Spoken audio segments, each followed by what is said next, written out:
I have an interesting program of research that dedicates itself to politicians and their images, either the way they're perceived or the way they want to be perceived.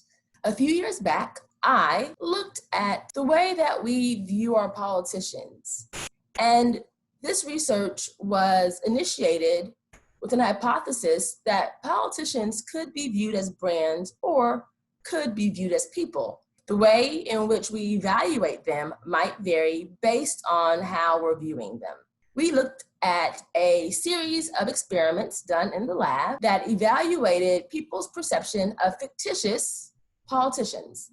And what we found was, in fact, warmth and competence evaluations were huge determinants of someone's likelihood to vote for a candidate. The differential in impact between warmth and competence varied depending on whether or not the candidate had been cast or framed as a person or as a brand. When presented as a person, warmth was the predominant trait upon which voting intention was developed.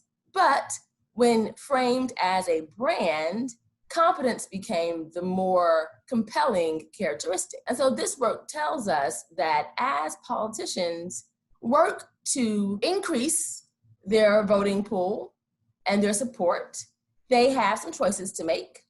And if their strength lies in the warmth of the personality, they may want to present themselves as a person. But if their strength is in fact as a brand, they may want to consider a presentation that revolves around their brand.